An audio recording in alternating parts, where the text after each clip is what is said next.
évoqué tout à l'heure, l'affaire Hervé Bobda. Est-ce que vous comprenez le silence des pouvoirs publics? Je rappelle que la Commission des droits de l'homme du barreau a produit une déclaration là-dessus en indiquant qu'elle est très attentive aux suites à donner à cette affaire-là. Il y a un certain nombre de personnalités, des dames qui ont pris en main la question, mais est-ce qu'il n'y a pas une difficulté liée au fait que les personnes considérées comme victimes ne s'expriment pas, je veux dire, à mon dos vision, pour donner la possibilité peut-être d'agir de façon un peu plus ferme? Vous qui les connaissez, qui les côtoyez souvent, moi j'ai envie plutôt de vous poser la question. Vous avez des nouvelles à Tanganji? Parce que je ne comprends pas que sur un thème comme celui-là, on n'entende pas le ministre, qui est pourtant toujours prompt à monter au créneau pour menacer les gens avec des formules qui sont totalement alambiquées. Il va y avoir des serpents. L'autre jour, c'était, je crois... Voilà, tout à fait. J'ai du mal à comprendre. Parce que là, vous avez deux situations. Vous avez à la fois l'ordre public, qui relève un peu quand même de l'administration, du ministre de l'administration territoriale, et vous avez des questions de justice. Ce que vous êtes en train d'indiquer relève de la question de la justice. Je vais y arriver. Mais avant ça, il y a un phénomène. Il peut y avoir de bonnes raisons de craindre tout simplement pour un certain nombre de personnes, on parle de 100 ou autre, etc. Ce que fait normalement le gouvernement par le biais de son ministre de l'administration territoriale, c'est d'essayer d'aller investiguer. De deux choses l'une. Soit il y a eu de l'exagération, et dans ce cas, il a fait son travail, soit il y a effectivement lieu à. Et là encore, il a fait son travail, mais dans tous les cas, on ne peut pas avoir un silence, surtout de quelqu'un qui est prêt à prendre la parole de façon tonitruante sur des questions quand il s'agit d'opposants. Je ne comprends pas la gestion de ce pays, en tout cas de ce ministre-là. Pour ce qui est de l'aspect judiciaire, je dois dire qu'effectivement, là, les choses sont un peu plus nuancées. Je ne vois pas un procureur de la République qui aurait la possibilité de se saisir ou de s'auto-saisir uniquement sur la base de déclarations qui sont faites sur la toile. Il faut minimalement qu'il puisse y avoir une plainte formalisée. Bien. Et c'est donc là où on rentre dans le champ de la difficulté, non pas du fonctionnement de la machine judiciaire, mais en raison de ce type d'infraction. Dans tous les pays du monde, je vous dis tous les pays du monde, il se trouve que il m'est arrivé de faire quelques études dans d'autres pays, même parfois d'exercer ailleurs. Ce type de problèmes, qui sont des problèmes en rapport avec les mœurs, pose de gros problèmes. D'abord, premièrement, parce que la victime, la plupart du temps, se sent elle-même un tout petit peu coupable. C'est l'une des rares infractions où la victime estime qu'elle n'aurait pas dû se trouver là, elle n'aurait pas dû faire ceci, elle n'aurait pas dû porter cette robe, elle n'aurait peut-être pas dû accepter de boire, voilà. Donc, le taux de plainte qui permettent aux autorités, vous savez très bien qu'il y a rarement des violeurs qui vont violer sur la place publique. C'est une infraction, par définition, secrète et confidentielle. Donc, il faut que, dans le jeu, le duo qu'il y a entre la victime et son auteur, que l'une des personnes est portée à la connaissance, c'est-à-dire par le biais d'une plainte, et ça ne peut être que la victime qui, comme je viens de vous l'indiquer, a peur. Et quand même elle oserait, il va y avoir le jugement du public qui va dire, bah oui, bah écoute, toi tu as été violé. Voilà. Le regard et le jugement d'autrui sont encore autant de raisons qui empêchent, qui inhibent l'acte d'extériorisation de cette infraction. Pourtant, je peux imaginer que c'est une infraction grave et il aurait fallu une base, un substrat à partir duquel une autorité sérieuse peut déclencher la procédure, ce qui n'est pas le cas. C'est la raison pour laquelle on a imaginé dans certains pays la possibilité pour des associations, en France par exemple, pour parler d'elles, à rallonger le délai de prescription de l'infraction, par exemple, pour laisser le maximum de temps, à accorder la possibilité à des tiers, notamment des associations, de porter sur elles la plainte de la part. Or, malheureusement, chez nous, tel n'est pas le cas. On se retrouve donc dans une situation où je peux comprendre que la justice soit un peu mal à l'aise d'agir. C'est la raison pour laquelle vous avez vu, j'apprécie, je félicite d'ailleurs les amis, ce sont des amis, des confrères, et des amis qui sont à la commission des droits de l'homme. Là, je pense que je peux la citer sans prendre de risque, Dorcas Cormé, qui a signé ce fameux communiqué pour le compte de la commission qui a été mise en place par le bâtonnier, au moins histoire de ne pas rester enfermé. Je ne sais pas ce que ça va donner concrètement. Ça ne peut être qu'une démarche incitative des autorités qui, à mon avis, ne devraient pas agir. Oui, il y a également une sortie semblable de la commission des droits de l'homme du Cameroun. Je crois que j'ai reçu une déclaration signée du professeur Manguet, oui, qui indique justement qu'il faudrait, n'est-ce pas, enfin qu'ils suivent là-bas, et il souhaiterait, n'est-ce pas, que les victimes puissent saisir la commission, soit par le numéro vert, soit par des canaux indiqués pour leur permettre... Laissons de côté la commission. Le jour où la commission aura été vraiment, ce sera habillé des habits de la commission des droits de l'homme, je pense qu'on le saura.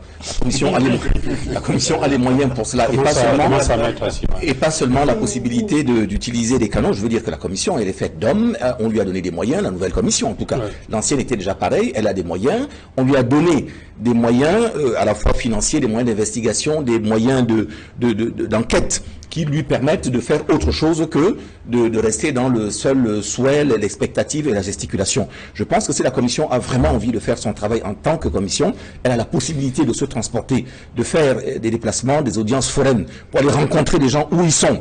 Parce que l'inverse, encore une fois, ne se fera jamais. Ça, c'est la gesticulation qui nous fait souvent prendre tout, même les écrans de fumée, pour ce qui est de la réalité. Cette commission, on ne l'a jamais vue nulle part ailleurs de façon efficace. Nous avons la crise anglophone qui est encore ici à côté. Je ne sais pas si vous avez vu quelque chose qui ressorte de cette commission. Vous avez toutes ces personnes qui croupissent dans les prisons tous les jours, qui saisissent la même commission. Si vous avez jamais vu un acte présent, positif, concret de cette commission qui change les choses, donc nous ne nous arrêtons pas sur les communiqués d'un président qui vient... Alors, la plainte qui a circulé sur les réseaux sociaux et qui est signée justement de ce Hervé Bobda, qui sollicite le tribunal, en tout cas qui écrit au procureur de la République, est-ce que ça peut être un déclic? Bien sûr.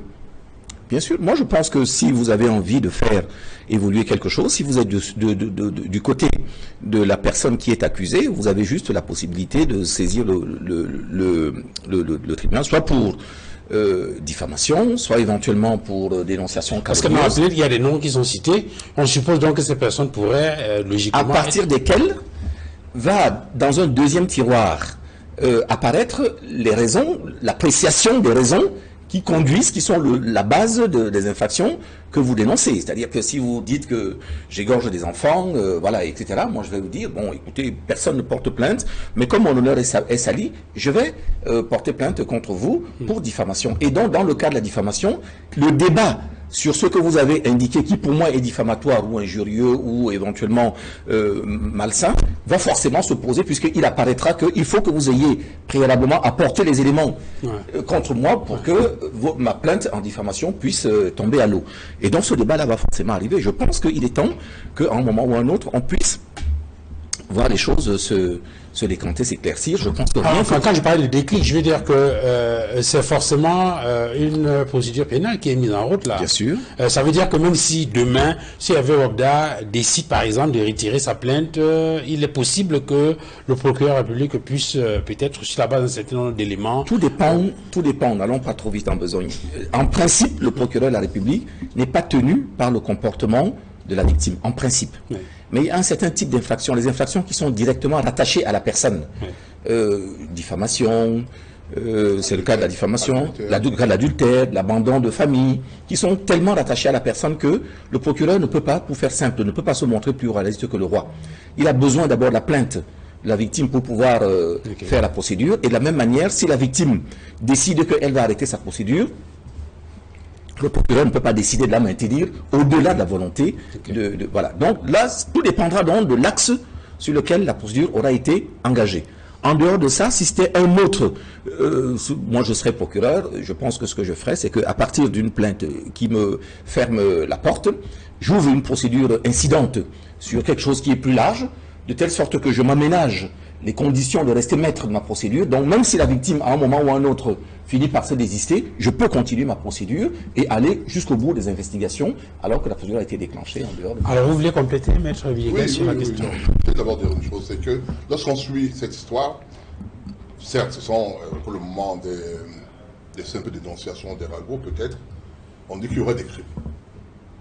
Il y aurait des personnes qui auraient été assassinées. Donc qui ont disparu. Ou bien qui ont disparu.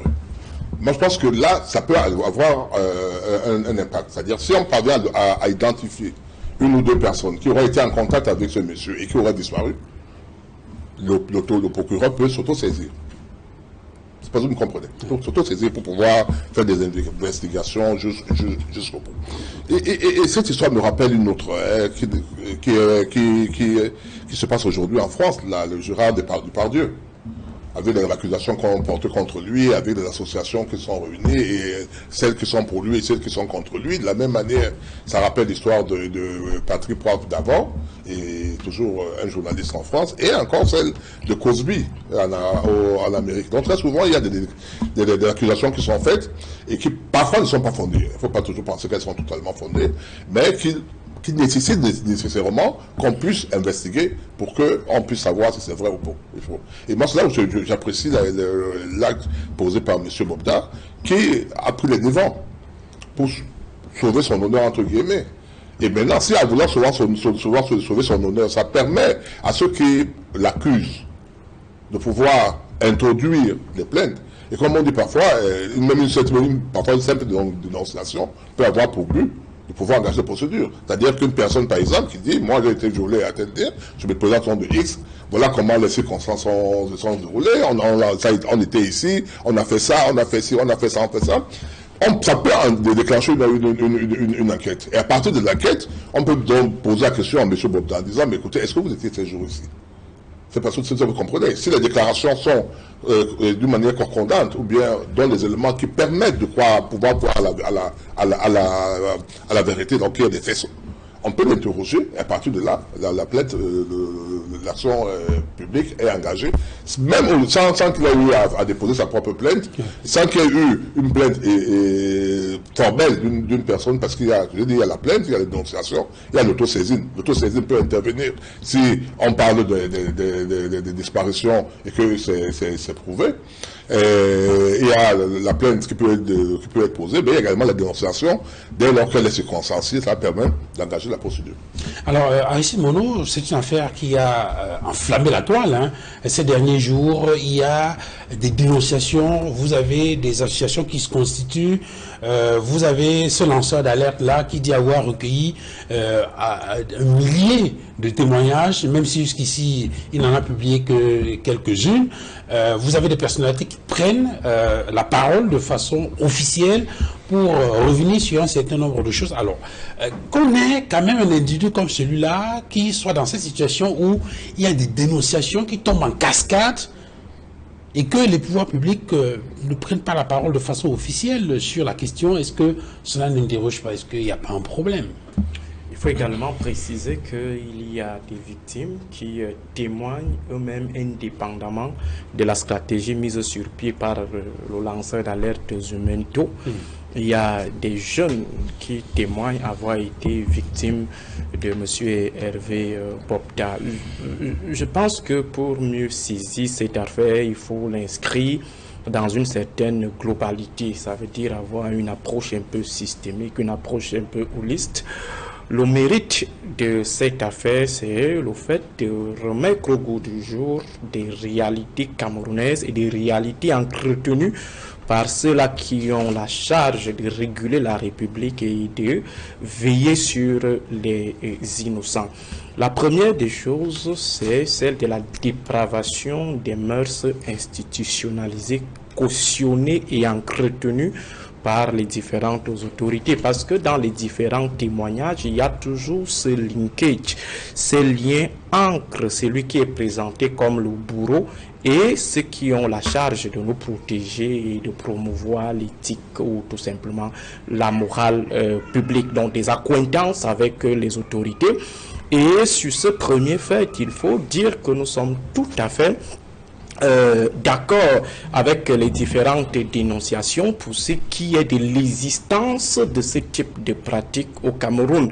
On parle des viols, on parle des pratiques sexuelles pas du tout catholiques, on parle des pratiques d'homosexualité, on parle de la haute luxure. Il faut rappeler que la haute luxure au Cameroun part déjà de l'institution présidentielle, de la présidence même de la République qui a toujours, d'une manière ou d'une autre, entretenu ce type de sexualité débridée, ce type de mœurs sexuelles réprimandables.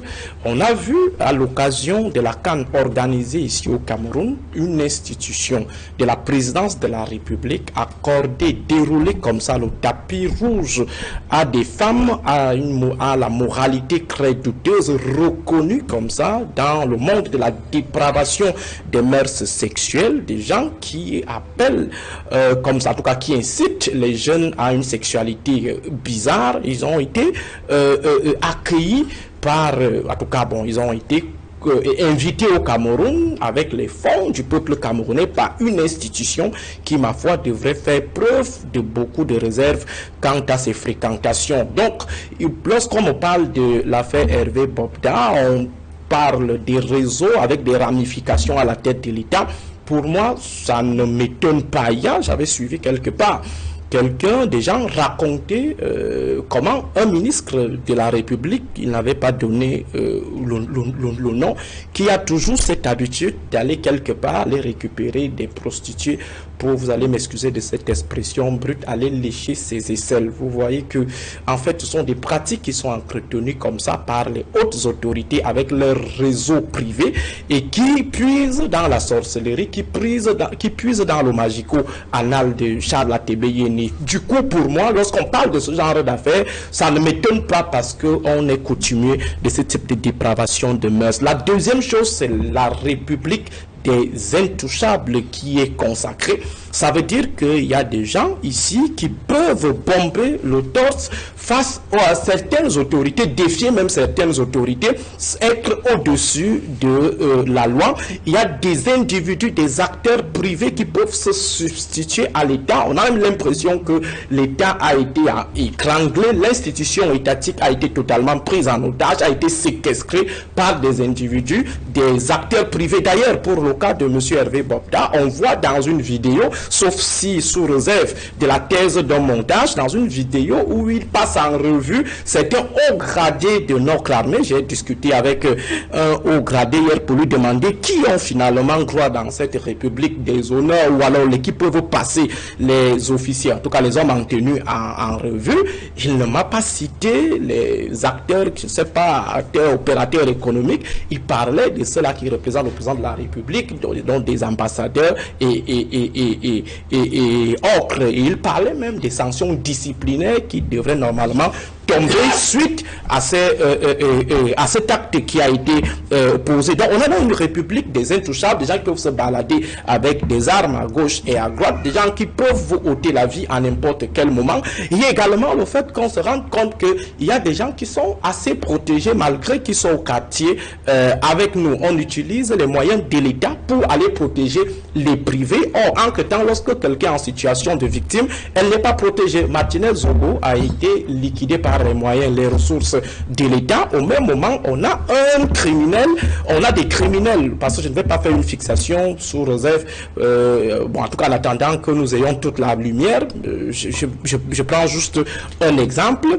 Vous avez des criminels qui sont protégés par les moyens de l'État, tandis que les victimes sont jetées en pâture. La troisième chose qu'il faut retenir ici, du Val-Fangois, c'est le fait que nous soyons dans une déchéance morale totale au Cameroun, avec cette jeunesse qui est de plus en plus envieuse, cette jeunesse qui est désormais prête à tout. On parle du monde de l'influence, mais les histoires des influenceurs, c'est en fait sont des histoires de la haute prostitution, du proxénétisme, de l'homosexualité en tant qu'acte de prostitution, en tant qu'acte diabolique, pratique satanique. C'est ce qu'on a, c'est ce à quoi on a désormais droit dans notre pays. Et entre-temps, vous avez des familles, des parents qui partent à l'église, au culte, à la mosquée au quotidien, mais qui ne sont incapables de demander à leurs jeunes enfants, 19 ans, 20 ans, d'où leur sortent autant de millions. On a vu des hommes d'affaires dans ce pays qui ont accumulé des ressources. Ndongo Somba avait des ressources, Fosso Victor avait des ressources, mais on n'a jamais vu ces hommes d'affaires revendiquer un niveau de vie assez aussi onéreux, un niveau de vie aussi ostentatoire. Comment se fait-il que des filles qui ont eu à quitter les banques très tôt, les filles qui n'arrivent pas à utiliser la houe, la matière, des filles qui sont incapables de vendre les arachides quelque part, arrivent comme ça du jour au lendemain avec des liasses de millions en main sans que cela ne fusque la société, sans que cela ne fusque même leurs propres parents. Et je vais chuter sur le quatrième élément à retenir ici, c'est donc la défaite de l'État. Et cette défaite de l'État se traduit dans les faits par le fait qu'aujourd'hui, les hautes autorités sont incapables. Chacun est en train de bavarder. Si ça avait été le tweet du professeur Maurice Kamto, vous allez entendre les débats et des tonnes de débats au niveau des médias publics, au niveau de la haute administration, avec d'ailleurs une sortie de certaines personnalités au cadre de la République. Mais aujourd'hui, sur l'affaire de Hervé Popda, c'est comme si tout le monde avait peur. Et pourquoi tout le monde a peur? C'est parce qu'il y a des potentielles ramifications entre nos officiels, nos dirigeants et ces acteurs présumés détenteurs des réseaux de proxénétisme ou des réseaux de production des mœurs sexuelles débridées. C'est pourquoi aujourd'hui, tout le monde a pratiquement peur. Parce que si vous vous souvenez de l'affaire Coigne-Donatien, lorsque les gens s'activaient à libérer Coigne, ce n'était pas parce qu'ils aimaient Coigne, c'est parce qu'il y avait d'un côté les Américains qui cherchaient le petit carnet que Coigne détenait, parce qu'il se disait que Coigne avait un carnet où il marquait tout le monde qu'il a eu à escroquer, et il y avait les présidents africains, les hauts cadres africains, et les États-Unis qui contrôlaient le FMI voulaient avoir une idée réelle de toutes ces personnalités. Il y avait la France qui se battait aussi pour libérer Donatien Coigne, parce que derrière, il y avait le fait que la France soutenait ces dictateurs qui étaient dans les îles. Il y avait les dictateurs africains qui voulaient aussi avoir ce carnet, parce qu'ils ne voulaient pas que leur nom soit finalement découvert, exposé, à travers la récupération donc, de ce carnet. Donc, il y a donc le fait que ces différents acteurs privés qui bossent pour nos autorités sont obligés, en tout cas, bon, pas sont obligés, ces autorités sont obligées de les protéger, sinon c'est le chantage, sinon c'est l'exposition de ce carnet à la Coigne Donatien. C'est ça qui pourrait donc, en fait, justifier le fait qu'aujourd'hui, les gens aient peur d'investiguer sur cette affaire, parce qu'on a peur qu'il y ait le nom d'un gouverneur, le nom d'un ministre, le nom d'un évêque, le nom de ceci. On préfère plutôt protéger. Vous allez entendre, au cas où les choses se concrétisent, qu'il n'est même plus ici au pays. Edmond Kamgia, on parle là d'un présumé prédateur sexuel qui fait des gaffes dans les villes de Douala, Yaoundé, Limbe, Kribi depuis plusieurs années même. Hein. C'est vrai que c'est maintenant qu'on parle de ces dénonciations, et il y a un silence assourdissant des pouvoirs publics là-dessus. Alors j'ai lu une déclaration, la déclaration publiée jeudi dernier du président national du MRC, qui dit qu'il y a risque face à ce silence des pouvoirs publics, face à cette, comment il appelait ça, cette habituelle indifférence, qui a un risque qu'on court vers une sorte de justice populaire. Est-ce que c'est une appréhension que vous partagez? Je partage cette appréhension. Surtout qu'Arissi Mono vient d'expliquer qu'il est probable que ce soit un vaste réseau très étendu, une toile d'araignée qui pourrait dépasser les proportions qu'on imagine. Tout à fait. Je partage cette appréhension parce que la moralité publique a foutu le camp au Cameroun. Elle a d'autant foutu le camp qu'on a effectivement constaté, Aristide en parlait tout à l'heure, avec l'avènement de la CAN, par exemple, 2021, qui s'est joué en janvier 2022 au Cameroun, on a eu le phénomène des influenceuses. Et certaines parmi elles, sur les réseaux sociaux, disaient qu'elles sont des influenceuses d'État. Elles sont venues au Cameroun avec le bois bandé. Elles ne peuvent l'utiliser qu'avec les autorités de l'État, parce qu'elles sont des influenceuses d'État, prises en charge par l'État, invitées par l'État, au niveau le plus élevé de l'État. Et pour satisfaire les officiels de l'État. Pour satisfaire les officiels de l'État. Elles l'ont dit à Mondovision. Et il a fallu que la presse dénonce cela, pour que très rapidement, ces influenceuses d'État, ce sont elles qui se sont autoproclamées influenceuses d'État, quittent le pays. Mais ça n'a pas suffi qu'elles partent, parce qu'elles étaient logées dans les hôtels les plus huppés, n'est-ce pas, la République à Yaoundé. Elles dérangeaient les voisins, troubles de jouissance.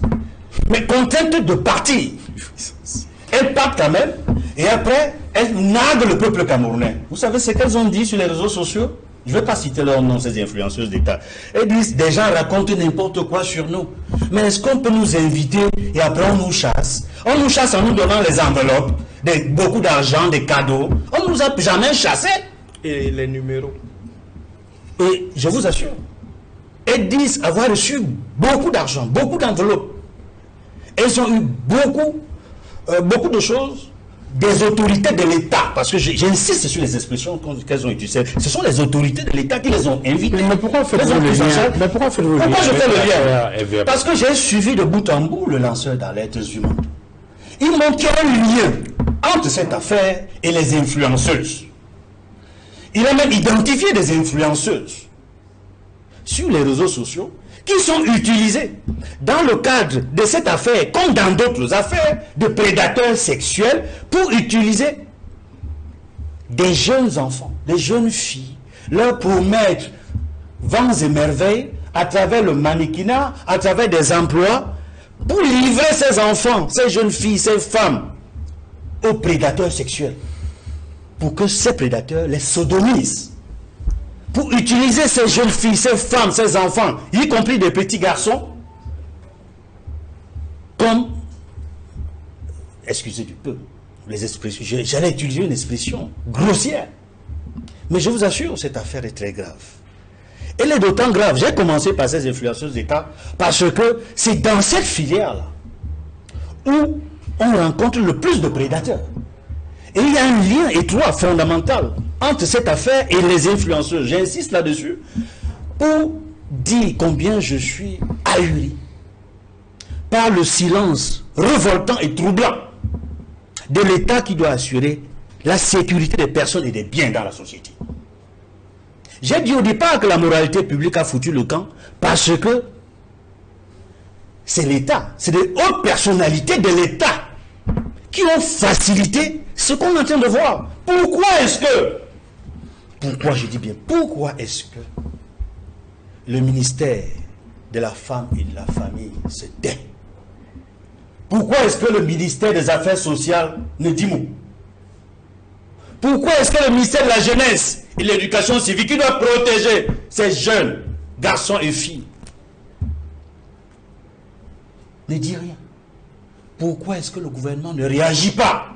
Tout à l'heure, vous évoquiez le silence troublant également du ministère de l'administration territoriale, dont le responsable a été si souvent au devant de la scène lorsque l'ordre public est troublé. Parce qu'ici aussi, c'est-à-dire que quand il y a des questions de mœurs, il y a des questions de mœurs, et il y a un lien avec l'ordre public, la moralité publique, dont le ministre qui est chargé de ces questions aussi peut intervenir, parce que la société est en danger.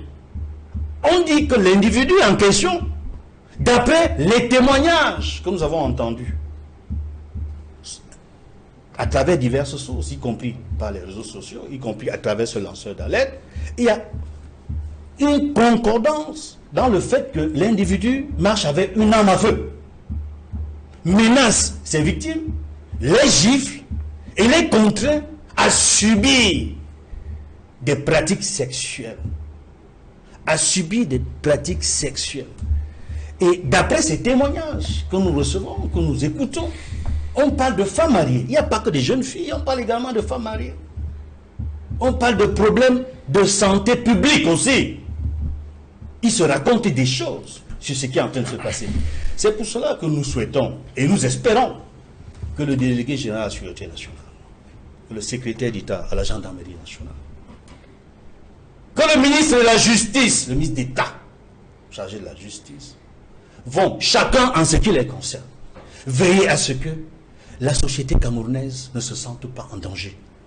Que nos amis, les diplomates, les ressortissants d'autres pays au Cameroun, ne se sentent pas en danger parce qu'il y a un prédateur sexuel qui circule dans les principales villes du Cameroun.